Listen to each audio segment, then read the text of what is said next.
Every couple of months, we have a mass shooting.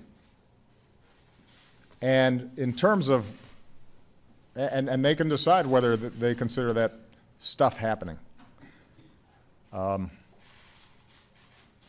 In terms of what I can do,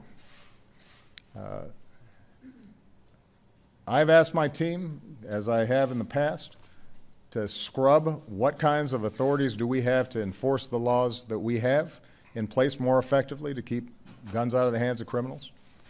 Are there additional actions that we can take that might prevent even a handful of these tragic deaths from taking place? But, as I said last night, this will not change until the politics changes and the behavior of elected officials changes.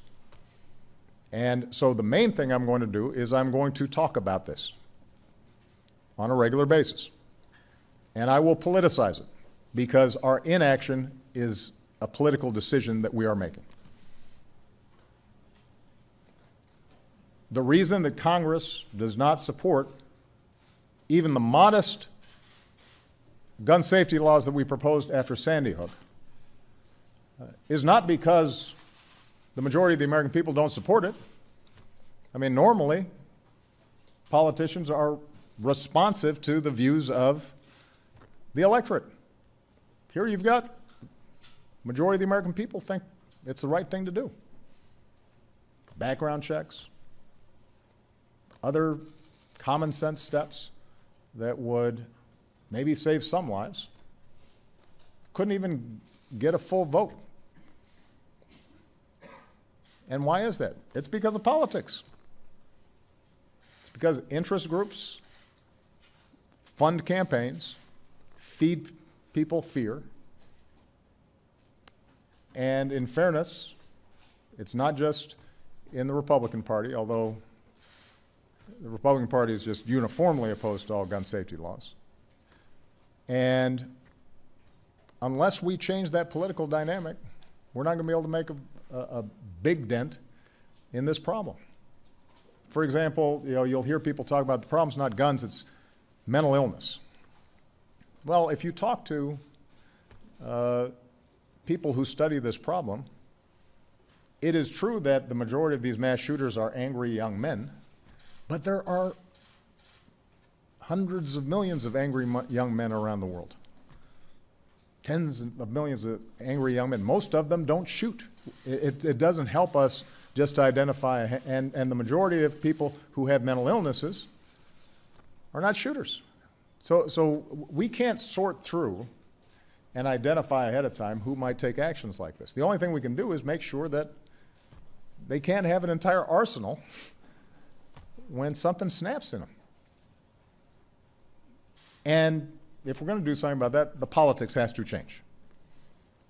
The politics has to change. And the people who are troubled by this have to be as intense and as organized and as adamant about this issue as folks on the other side who are absolutists and think that any gun safety measures are somehow an assault on freedom or communistic or a plot by me to take over and stay in power forever or something. I mean, there are all kinds of crackpot conspiracy theories that float around there, some of which, by the way, are ratified by elected officials in the other party on occasion. So we've got to change the politics of this, and that requires people to feel, not just feel deeply, because I get a lot of letters after this happens. Do something. Well, okay, here's what you need to do. You have to make sure that anybody who you are voting for is on the right side of this issue. And if they're not, even if they're great on other stuff, for a couple of election cycles, you got to vote against them and let them know precisely why you're voting against them. And you just have to, for a while, be a single issue voter, because that's what is happening on the other side. And that's going to take some time. I mean, the NRA has had a good start, They've been at this a long time. They've perfected what they do. You got to give them credit. They're very effective because they don't represent the majority of the American people. But they know how to stir up fear. They know how to stir up their base. They know how to raise money. They know how to scare politicians. They know how to organize campaigns. The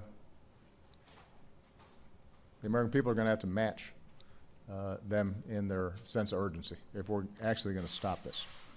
Which isn't to say stopping all violence. We're not going to stop all violence. Violence exists around the world, sadly. Part of original sin. But our homicide rates are just a lot higher than other places that, by the way, have the same levels of violence. It's just you can't kill as many people when you don't have easy access to these kinds of weapons.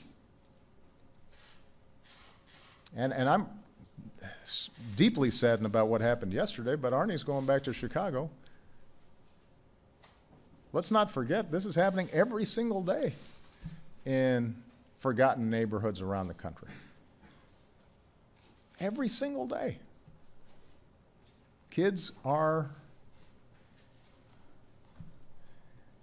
just running for their lives trying to get to school. Broderick, we were down in New Orleans sitting down with a group of young men when we were talking about Katrina, and I've got two young men next to me. Both of them had been shot multiple times. They were barely 20. So we got to make a decision. If we think that's normal, then we have to own it. I don't think it's normal. I think it's abnormal. I think we should change it. But I can't do it by myself. So main thing I'm going to do, John, is talk about it and hope that over time I'm changing enough minds, along with other leaders around the country, that we start finally seeing some action. I don't think it's going to happen overnight.